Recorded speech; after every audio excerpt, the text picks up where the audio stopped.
అందరికీ నమస్కారం। మరి ఈరోజు ఈ మహానాడు కార్యక్రమానికి ముఖ్య అతిథిగా విచ్చేసినటువంటి తెలుగుదేశం పార్టీ జాతీయ అధ్యక్షులు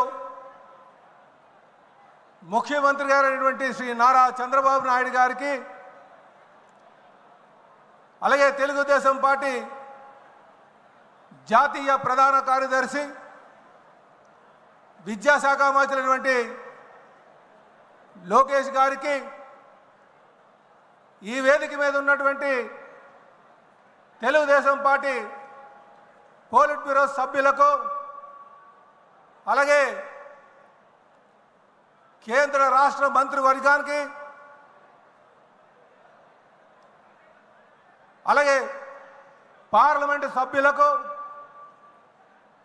శాసన మండలి సభ్యులకు, శాసన సభ్యులకు, తెలుగుదేశం పార్టీలో వివిధ హోదాల్లో ఉన్నటువంటి నాయకులకు అందరికీ నమస్కారాలు తెలియజేసుకుంటూ స్వాగతం సుస్వాగతం। అలాగే కడప మహానాడు 24-25కి ఈ రాష్ట్ర నలుమూల నుంచి విచ్చేసినటువంటి నాయకులకు స్వాగతం సుస్వాగతం। అలాగే కడపలో ఆతిథ్యం ఇచ్చి సహాయ సహకారాలు అందించినటువంటి కడప తెలుగుదేశం పార్టీ నాయకులకు, కార్యకర్తలకు, కడప జిల్లా ప్రజానికానికి నమస్కారాలు తెలియజేసుకుంటూ స్వాగతం చెప్తున్నాం। అలాగే ప్రపంచవ్యాప్తంగా ఉన్నటువంటి తెలుగు వారికి, అలాగే ఆంధ్ర ప్రజానికానికి నా నమస్కారాలు తెలియజేసుకుంటున్నా। ఈరోజు ఈ మహానాడులో నా అనుభవంగానే చూసుకుంటే, నేను మొట్టమొదటిసారిగా ఒక కార్యకర్తగా మహానాడుకు రావడం జరిగింది। ఆ తర్వాత గాజువాక ప్రజానికం ఆశీర్వాదంతో గాజువాక శాసనసభ్యుడిగా హాజరవడం జరిగింది। ఈరోజు తెలుగుదేశం పార్టీ రాష్ట్ర అధ్యక్షులుగా తెలుగుదేశం పార్టీ కుటుంబ సభ్యులతో పాల్గొనడానికి నాకు చాలా ఆనందంగా ఉంది। ఈ అవకాశం కల్పించినటువంటి తెలుగుదేశం పార్టీ జాతీయ అధ్యక్షులు ముఖ్యమంత్రి గారికి నా పాదాభివందనాలు తెలియజేస్తున్నా। అలాగే అనుక్షణం భుజం తట్టి నేనున్నాను, ముందుకు వెళ్ళు అని చెప్పేసి సహకారం అందిస్తున్నటువంటి లోకేష్ బాబు గారికి నా ధన్యవాదాలు।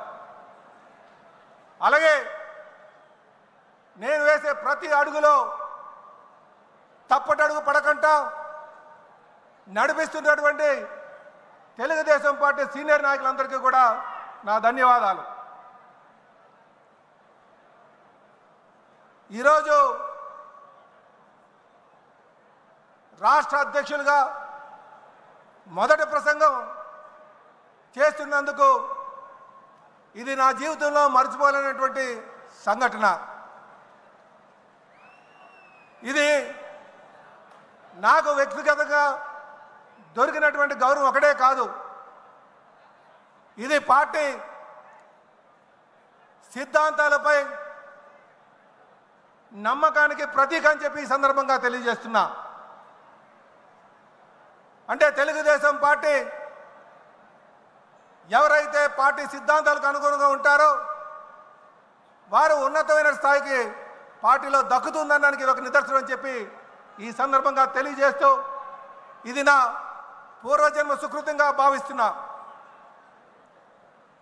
సోదరులారా, కడపలో మహానాడు పెడదామంటే చాలామంది నాయకులు ఎన్నో సందేహాలు చెప్పారు. ఇక్కడికి వస్తే సభను నడపనివ్వరని, ప్రజలు సహకారం అందించరని, దౌర్జన్యాలు చేస్తారని ఇలాగ ఎన్నో అపోహలు పెట్టారు. కానీ ఈరోజు ఇక్కడికి వచ్చిన తర్వాత కడప ప్రజలు ఇచ్చినటువంటి సహకారం, తెలుగుదేశం పార్టీ నాయకులు ఇచ్చినటువంటి తోడ్పాటు నిజంగా చాలా అద్భుతం అని చెప్పి ఈ సందర్భంగా తెలియజేస్తున్నాం. ఈరోజు ఈ మహానాడు వేదికగా కడప యొక్క ఖ్యాతిని ప్రపంచ తెలుగు వారికి అందరికీ కూడా ప్రపంచానికే తెలియజేస్తున్నామని చెప్పి ఈ సందర్భంగా తెలియజేస్తున్నాం. ఈరోజు ఈ మహానాడు కోసం మాట్లాడుకుంటే కీర్తిశేషులు నందమూరి తారక రామారావు గారు తెలుగుదేశం పార్టీ 1982లో స్థాపించి 8 నెలల్లోనే ముఖ్యమంత్రి పదవిని అధిరోహించి 1983 మే 26, 27, 28న విజయవాడలో జరుపుకున్నాం. ఆ రోజు 26, 27 మహాసభలుగా 2 రోజులు జరుపుకున్నాం. 3వ రోజు మహానాడుగా మరి విజయవాడలో సిద్ధార్థ మెడికల్ కాలేజీలో పెట్టుకోవడం జరిగింది. ఆ రోజు తెలుగుదేశం పార్టీ వ్యవస్థాపకులు కీర్తిశేషులు అప్పుడు ముఖ్యమంత్రిగా ఉన్నటువంటి ఎన్టీ రామారావు గారు ఈ దేశంలో ఉన్నటువంటి అనేక నాయకుల్ని, ప్రముఖుల్ని, వివిధ పార్టీ ప్రముఖుల్ని పిలిపించి ఉపన్యాసకులుగా ఆహ్వానించబడింది. అందులో తమిళనాడు నుంచి రామచంద్రన్ గారు ఉన్నారు. అలాగే ఎల్కే అద్వానీ గారు ఉన్నారు. బాబు జగజీవన్ రామ్ గారు ఉన్నారు. ఫరూక్ అబ్దుల్లా గారు ఉన్నారు. బహుగణ గారు ఉన్నారు. రామకృష్ణ హెగ్డే గారు ఉన్నారు. ఇలాగ అనేక ప్రముఖులను పిలిచి ఆ మొట్టమొదటి మహానాడులో ఆహ్వానించడం జరిగింది. ఆ రోజు మొదలైనటువంటి ప్రస్థానం ఈ రోజు కూడా కొనసాగిస్తున్నారంటే ఆ రోజు కీర్తిశేషులు నందమూరి తారక రామారావు గారి యొక్క ఆలోచన అని చెప్పి ఈ సందర్భంగా తెలియజేస్తున్నాం. దానికి మీ యొక్క సహకారాలు కూడా కారణమని. ఆ రోజు తెలుగుదేశం పార్టీ స్థాపించినప్పుడు తెలుగువాడు అన్న గౌరవంతో, తెలుగువాడు ఆత్మగౌరవం అనే నినాదంతో మొదలుపెట్టుకున్నాం. అలాగే సమాజమే దేవాలయం, ప్రజలే దేవుళ్ళు అనే నినాదంతో మొదలుపెట్టుకున్నాం. పేదవాడికి పట్టెడు అన్నం పెట్టాలి, కట్టుకోవడానికి బట్ట ఉండాలి, ఉండడానికి ఇల్లు ఉండాలి అనే సింపుల్ మేనిఫెస్టోతో మనం మొదలుపెట్టుకున్నాం. అలాగే ఆ రోజు రాష్ట్రంలో ఉన్నటువంటి అనిశ్చిత, తెలుగువాడి యొక్క గౌరవాన్ని ఢిల్లీలో తాకట్టు పెట్టినటువంటి పరిస్థితి, నిడకలేనటువంటి ప్రభుత్వాలు, సంవత్సరానికి ఒక ముఖ్యమంత్రి మారేటువంటి పరిస్థితి, బడుగు బలహీన వర్గాలకి నట్టేట ముంచేటువంటి పరిస్థితి, అలాంటి దుర్భరమైన పరిస్థితిలో తెలుగు వారికి అండగా ఉండాలి, ఈ రాష్ట్రాన్ని సర్వతోముఖ అభివృద్ధి చేయాలి అనే ఉద్దేశంతో ఆ రోజు ఎంత పేరున్నా, ఎంత డబ్బున్నా అవన్నీ పక్కన పెట్టి ప్రజాసేవలనే తరించాలని చెప్పి మరి కీర్తిశేషులు నందమూరి తారక రామారావు గారు మొదలుపెట్టినటువంటి పార్టీ. ఈరోజు మనం కడపలో చేసుకుంటున్నాం. కడపలో ఈ మహానాడు చేయడం అంటే ఇది చారిత్రాత్మక నిర్ణయం అని చెప్పి ఈ సందర్భంగా తెలియజేస్తున్నాను. సుమారు 40 సంవత్సరాలుగా అలుపెరగినటువంటి శ్రామికుడిగా తెలుగుదేశం పార్టీని తన భుజస్కంధాలపైన వేసుకొని క్రమం తప్పకుండా ప్రతి ఏడాది కూడా మహానాడులు చేసుకుంటూ ముందుకు నడిపిస్తున్నటువంటి తెలుగుదేశం పార్టీ జాతీయ అధ్యక్షులు ముఖ్యమంత్రి గారి కోసం మనం మాట్లాడుకోవాల్సిన అవసరం ఉంది. నిజంగా వారు ఎన్ని ఒడిదొడుకులు వచ్చినా, ఎన్ని కష్టాలు వచ్చినా, అలాగే ఎన్ని సంక్షోభాలు వచ్చినా, ఎన్ని నష్టాలు జరిగినా పార్టీని క్రమశిక్షణతో నాయకులకు దిశనిర్దేశిస్తూ గత 40 సంవత్సరాలుగా పార్టీని నడిపిస్తున్నారు. నిజంగా ఈరోజు మనం కమలాపురంలో సీకేదండి మండలంలో పబ్బాపురంలో జరుగుతున్నటువంటి ఈ మహానాడు సాక్షిగా మనమందరూ కూడా వారికి అండగా ఉండాలి, వారి అడుగుజాడల్లో నడవాలి, మంచి నాయకులుగా తయారవ్వాలని చెప్పి ఈ సందర్భంగా తెలియజేస్తున్నా. వారు నా సారథ్యంలో అనేక సంస్కరణలు తీసుకొచ్చి విజన్ 2020 తీసుకొచ్చి, ఆ రోజు విజన్ 2020 అంటే ఎగతాళి చేశారు. కానీ 2020కి వచ్చిన తర్వాత ఆ విజనరీ లీడర్ యొక్క ఆలోచనలు ప్రపంచం అంతా కూడా గమనించింది. What CBN things today the nation things tomorrow అనే విధంగా వారి ఆలోచనలు ఉంటుందనడానికి విజన్ 2020 నిదర్శనం అని చెప్పి తెలియజేస్తున్నాం. అలాగే ఈరోజు 2047 స్వర్ణాంధ్ర అనే విజన్ తీసుకున్నారు. దానికి మనమందరం కూడా ఆయన అడుగుజాడల్లో నడవాల్సిన అవసరం ఉందని చెప్పి ఈ సందర్భంగా తెలియజేస్తున్నాం. అలాగే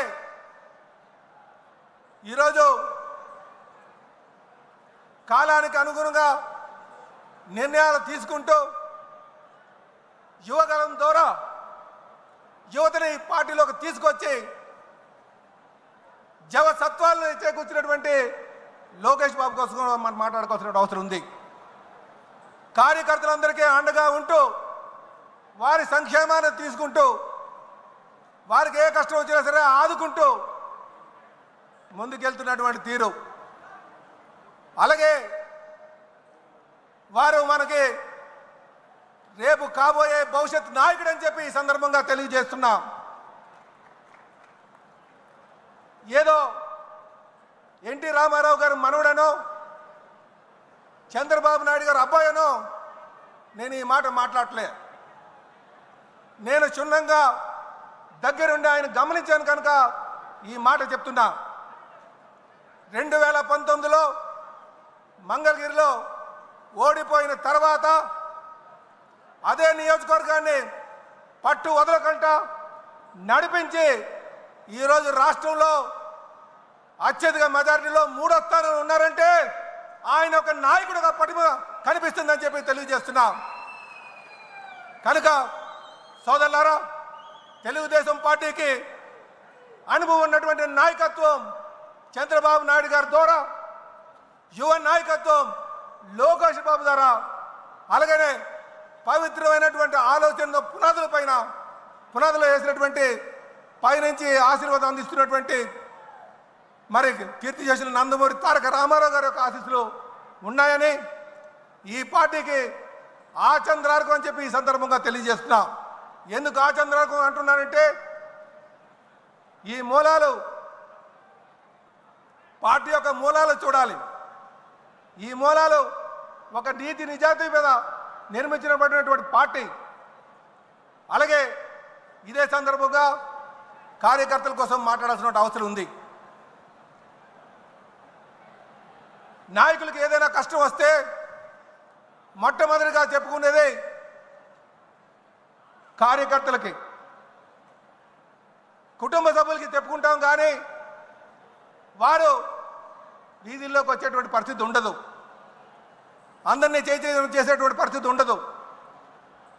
కానీ నాయకుడికి అండగా ఉండి మన నాయకుడిని 52 రోజులు నిర్బంధిస్తే ప్రతి ఒక్క నాయకుడు కూడా బయటకు వచ్చి మీ యొక్క సహకారం, మీ యొక్క పోరాటం నిజంగా మరువలేంది. అందుకే ఏ నాయకుడికైనా సరే మీరు అందించేటువంటి సహాయ సహకారాలే, మీ యొక్క తోడ్పాటే చాలా ముఖ్యం అని చెప్పి తెలియజేస్తున్నాను. ఆ రోజు మన నాయకుడిని అన్యాయంగా నిర్బంధించినప్పుడు మీరు చూపించినటువంటి చొరవకి మీ అందరికీ కూడా చేతులెట్టి నమస్కరిస్తున్నాను. అలాగే మనం ఈరోజు ఈ మహానాడు ద్వారా ఇదేదో కేవలం సభ కాదు, ఈ సభ ద్వారా ఈ రాష్ట్రానికి దశ దిశ నిర్దేశించేటువంటి తీర్మానాలు చేయబోతున్నాం. కనుక ప్రతి నాయకుడు కూడా ఒక నాయకుడిగా ఎదగాలంటే ఎటువంటి ఆలోచనలు చేయాలన్నది ఇక్కడి నుంచి తెలుసుకోవాల్సినటువంటి అవసరం ఉంది. తెలుగుదేశం పార్టీ అనేక నాయకులను తయారు చేసి అందించినటువంటి తీరు, అలాగే బడుగు బలహీన వర్గాలందరినీ కూడా రాజకీయ అవకాశాలు కల్పించినటువంటి తీరు. కనుక నాయకులు అన్నవారు, కార్యకర్తలు అన్నవారు పార్టీలో ఉన్నారెప్పుడు ఆర్థిక ఉపేక్ష కాకుండా కేవలం ప్రజల యొక్క సంక్షేమాన్ని దృష్టిలో పెట్టుకొని సమాజ స్థాపన కోసం అందరూ కూడా కృషి చేయాలని చెప్పి ఈ సందర్భంగా తెలియజేస్తున్నాం. అలాగే మనం అధికారంకి వచ్చాం, అందరికీ సముచిత స్థానం ఇవ్వలేకపోవచ్చు, అంత మాత్రాన అలిగి కూర్చోడానికి వీలు లేదు. మనం ఏమాత్రం కూడా ఎమరపాటుతో ఉంటే కాలకేయుల్లాగా వాళ్ళు చూస్తున్నారు. గత 5 సంవత్సరాలుగా ఈ రాష్ట్రాన్ని దోచుకున్నటువంటి వారికి మనం బుద్ధి చెప్పాలి అంటే 2029కి మళ్ళీ మనం అధికారికి రావాల్సిన అవసరం ఉంది. మీ యొక్క సహాయ సహకారాలు అందించాల్సిన అవసరం ఉందని చెప్పి తెలియజేస్తూ నాకు ఈ అవకాశం ఇచ్చి ఈ అద్భుతమైనటువంటి వేదిక మీద మాట్లాడే అవకాశం ఇచ్చినటువంటి మన రాష్ట్ర ముఖ్యమంత్రి వర్యులకి మరొక మారు నేను ధన్యవాదాలు తెలియజేస్తూ, నాయకులందరికీ కూడా ధన్యవాదాలు తెలియజేస్తూ సెలవు తీసుకున్నాను. జై తెలుగుదేశం, జై తెలుగుదేశం, జై తెలుగుదేశం. అమర్ రహే ఎన్టీఆర్, అమర్ రహే ఎన్టీఆర్. నారా చంద్రబాబు గారి నాయకత్వం, నారా చంద్రబాబు గారి నాయకత్వం, నారా చంద్రబాబు గారి నాయకత్వం, యువ నాయకులు లోకేష్ గారి నాయకత్వం, యువ నాయకులు లోకేష్ గారి నాయకత్వం. జై హింద్. ఈ వీడియో నచ్చితే లైక్ చేయండి. అలాగే మా ఛానల్ ని ఫస్ట్ టైం కనుక చూస్తున్నట్టయితే ఇప్పుడే సబ్స్క్రైబ్ చేసుకుని పక్కనే ఉన్న గంట సింబల్ ని యాక్టివేట్ చేసుకోండి. అప్పుడే మేము పెట్టే ప్రతి వీడియో మీకు నోటిఫికేషన్ గా వస్తుంది. అలాగే ఈ వీడియో పూర్తిగా చూసినందుకు ధన్యవాదాలు.